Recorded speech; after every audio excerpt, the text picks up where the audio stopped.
Dilema das Redes, esse documentário da Netflix que tá dando o que falar, né, ultimamente. É um documentário bem pesadinho, mas que eu acho que é muito importante todos e todas nós assistirmos, justamente para que gere reflexões, né? E é exatamente o que eu quero trazer com esse vídeo hoje, que a gente possa refletir um pouquinho sobre alguns pontos que o documentário abordou, tá bom?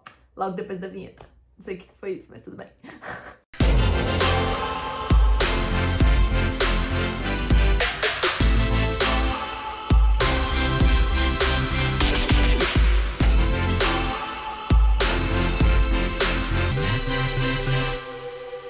Bom, gente, antes de tudo, eu queria dizer que se você ainda não assistiu esse documentário, eu super recomendo. Ele dá um pouquinho de medo, sim, mas ele é muito realista.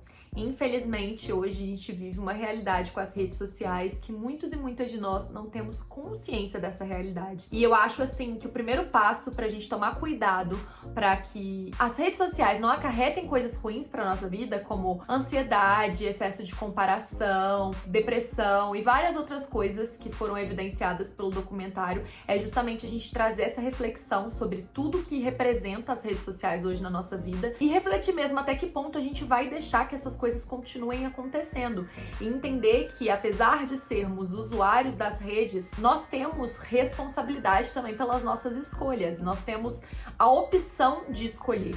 Então, por isso é tão importante tomar consciência dos temas que o documentário abordou, tá? Então, se você não assistiu, assista, mas eu vou falar basicamente aqui um resumo de partes que eu considero importante, levantar alguns assuntos pra gente debater. E eu queria, pra gente começar, falar, né, que eu achei muito incrível e ao mesmo tempo surreal que esse documentário seja a partir de entrevistas, né, de bate-papos, debates com pessoas que eram, tipo, ex-funcionários de redes sociais, como Facebook, Twitter, Pinterest, várias redes sociais. Tem gente de todas as redes sociais lá que trabalharam em diferentes áreas das redes sociais.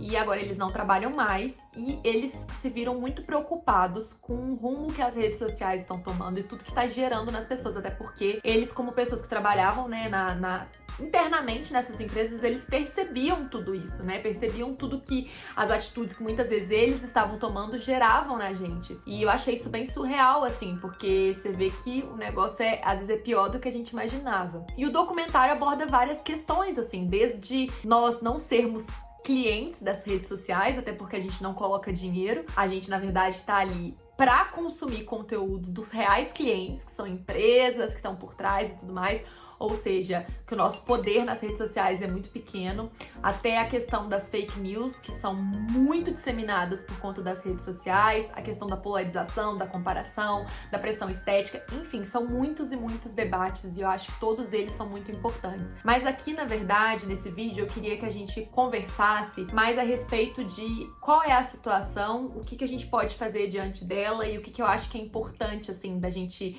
refletir a partir do que esse documentário traz, porque também não adianta nada, né? A gente assistiu o documentário e falar: meu Deus, que absurdo, mas realmente é verdade, socorro.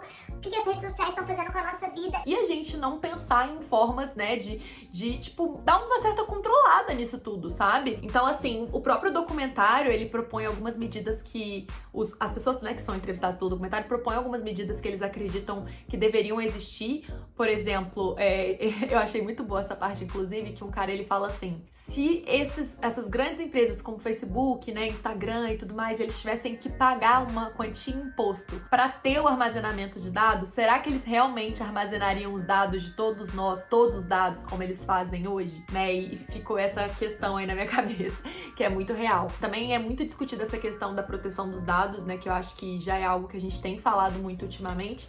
Mas o que eu queria mesmo que a gente pensasse, gente, é qual que é a nossa responsabilidade nisso tudo. Porque, assim, igual eles falaram, é uma dicotomia muito grande, porque ao mesmo tempo que as redes sociais trazem muitas coisas negativas, que a gente não pode fechar os olhos para essas coisas, as redes sociais, a internet facilitaram demais também a nossa vida, né? Igual o moço fala, né, no documentário. Poxa, hoje eu peço um carro para poder ir para rodoviária e em 1, 2, 3 minutos tem uma pessoa para me buscar e para me levar lá. Eu peço comida, farmácia, eu peço qualquer coisa da minha casa, né? Eu consigo conversar com pessoas que estão longe, eu consigo trabalhar de casa. Tem muita coisa positiva, só que a gente não pode ignorar as outras coisas também. E assim, gente, nós somos usuários que, a partir do momento que entramos nas redes sociais, nós estamos sujeitos ao algoritmo das redes sociais. E o que é algoritmo? Nada mais é do que, não sei explicar com linguagem de TI, mas os algoritmos, eles filtram que tipo de informação que essa rede social tem que mostrar pra você. Então, por exemplo,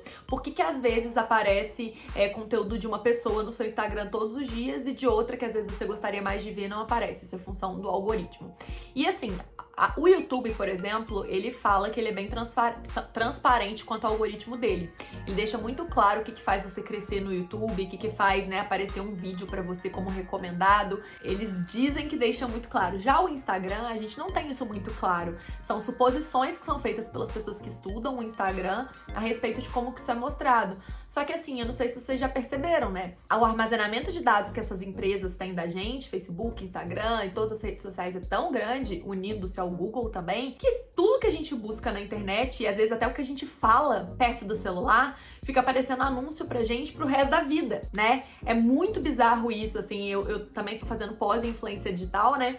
E tem cases muito engraçados, assim, de famílias que às vezes descobriram a gravidez de uma filha por conta desses anúncios que começaram a aparecer direto pra ela no Instagram e nas redes sociais, porque ela buscou algo sobre teste de gravidez e depois disso as redes sociais dela foram bombardeadas com coisa de gravidez. Então, assim, isso é uma das coisas que às vezes a gente fala brincando, mas que é muito bizarro, sabe? A gente tem que tomar muito cuidado. Porque sim, quando a gente tá nas redes sociais, a gente tá buscando, a gente tá colocando informações ali, a gente tá fornecendo nossos dados para essas redes, sabe? Eu acho que ter consciência disso é muito importante.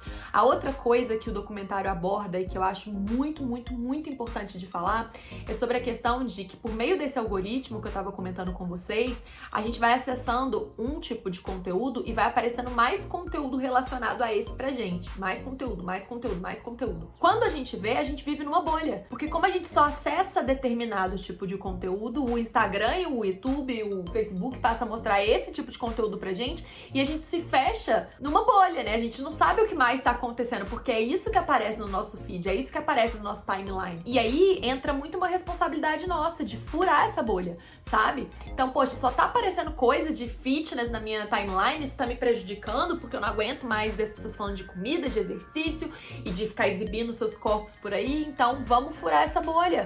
Vamos deixar de seguir essas pessoas, vamos começar a olhar pessoas que apoiam o movimento Corpo Livre, que falam de coisas positivas, que tentam limitar essa questão dos padrões. A mesma coisa relacionada a todos e quaisquer assuntos que te fizerem mal. Se você tá percebendo que tem algum assunto que tá aparecendo pra você o tempo inteiro, que te dói, que te gera alguma comparação, que te gera alguma frustração, para de seguir esses perfis e vai procurar outros perfis pra você interagir, comentar, curtir. Muda, fura essa bolha, sabe? Isso é muito importante. E falando dessa questão do algoritmo, de conteúdo, de furar nossa bolha, tem outra reflexão que eu quero trazer aqui pra vocês, que é a questão da produção e consumo de conteúdo em excesso, né? No documentário tem um momento que um menino, né, é desafiado pela mãe dele a não usar o celular, eu não sei por quanto tempo, mas acho que era uma semana, alguma coisa assim. E se ele fizesse isso, ela trocaria a tela do celular dele que tinha quebrado, numa cena bizarra também, que vale a pena vocês assistirem. Trocaria sem cobrar, né? Daria de presente pra ele a troca do celular dele. E aí eu acho que ele consegue ficar 2 dias sem celular, mas ele já estava enlouquecendo, ele já não se sentia parte de mais nada.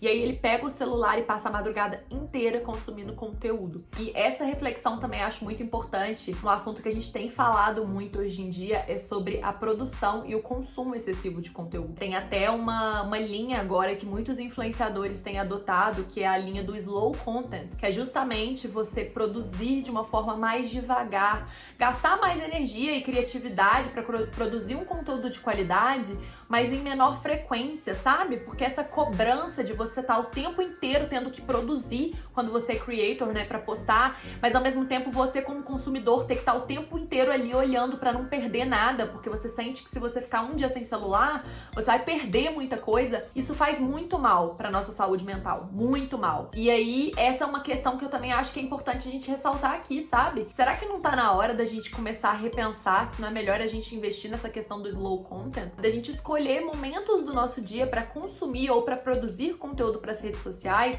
mas que seja um tempo de qualidade pra gente de fato assimilar tudo aquilo que a gente tá consumindo e escolher coisas boas pra gente consumir, quando produzir da mesma forma, isso é muito importante de ser discutido, porque uma reflexão, principalmente pra quem é creator aqui, é que quando você é criadora de conteúdo, criador de conteúdo, você é a sua marca, você é a sua empresa. Então, se você não tá bem, se sua cabeça não tá bem, concorda que, consequentemente, sua empresa e sua marca não vão bem? Isso é muito sério. Eu acho que essa também é uma reflexão muito importante. E eu acredito, assim, que pra gente finalizar a minha discussão sobre esse conteúdo do Dilema das Redes, tem muita coisa, gente. Eu indico vocês assistirem, porque, assim, como eu já falei, fala das fake news, fala da polarização, do risco que a democracia sofre com as redes sociais, fala muito dessa questão de comparação, enfim, muita coisa. Então eu espero que vocês assistam, mas eu quero fechar esse vídeo falando muito dessa questão da comparação.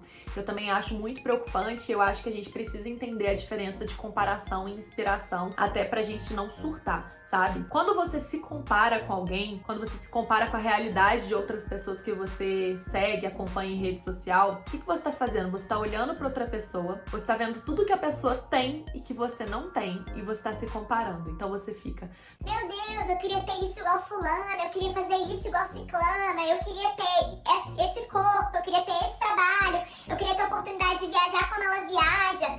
Só que quando você tá no nível da comparação, você tá realmente desejando as coisas das outras pessoas e comparando com o que você não tem, então você vibra muito nessa falta, nessa escassez, sabe? E aí você acaba, assim, meio que se boicotando, porque você se sente tão mal olhando pra outra pessoa o tempo inteiro que você para de olhar pra você e não realiza todo o potencial que você tem pra realizar. Que é completamente diferente de uma inspiração. Quando você segue e acompanha pessoas nas redes sociais que trazem dicas interessantes, que trazem conteúdos maravilhosos, conteúdos que te motivam. Elas podem até mostrar grandes conquistas delas, mas é sempre com um diálogo, com uma forma de falar que te inspira a entender que dentro da sua realidade você também tem como atingir seus sonhos, você também tem como atingir o seu objetivo, seja com corpo, com trabalho, com viagens.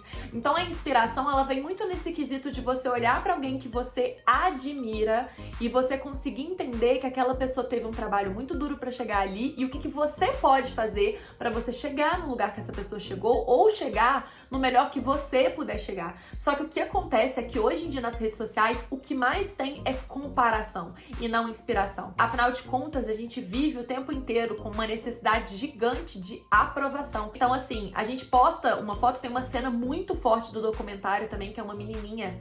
Ela posta uma foto sem filtro nenhum dela, né, no quarto, e aí depois de, sei lá, 5 minutos tem 2 likes. Aí ela corre, exclui a foto, coloca um monte de filtro, de maquiagem, de pele, de não sei o que, e posta de novo.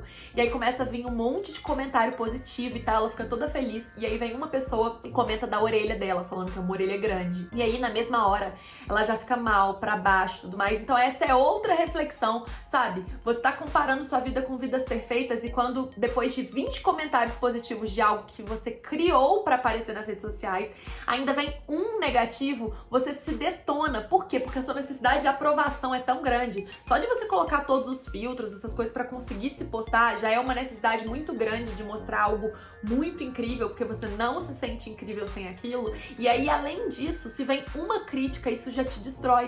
Então, assim, o nosso psicológico tá muito frágil, sabe?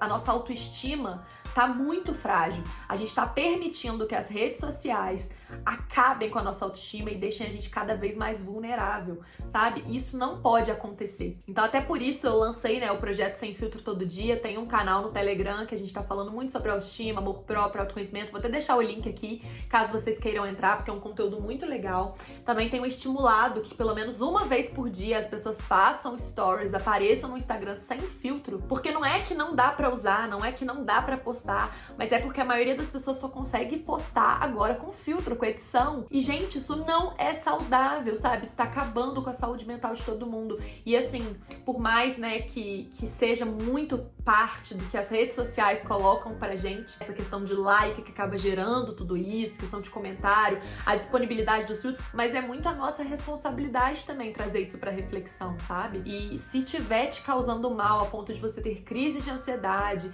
ou qualquer coisa mais pesada, não hesita em procurar ajuda, porque tem muita gente realmente ficando mal por causa das redes sociais. Então, assim, essas eram as reflexões que eu queria trazer. Eu não sei se esse vídeo ficou muito claro ou ficou confuso, porque são muitas coisas mesmo a debater, mas eu queria dividir com vocês algumas coisas que eu fiquei pensando, sabe? E do que a gente poderia realmente fazer pra tentar, de alguma forma, não se entregar totalmente pra todas essas questões que as redes sociais trazem. Por fim, eu só queria falar, gente, assistam esse documentário. É um tapa na cara? É, assim, pesada a realidade? É. Só que eu acho muito importante, como eu falei, a gente ter consciência de tudo isso pra gente começar a ficar um pouco mais atento e atenta, né? E não só agir no automático ali, curtindo tudo, rolando feed, comentando e postando coisas automáticas e, assim...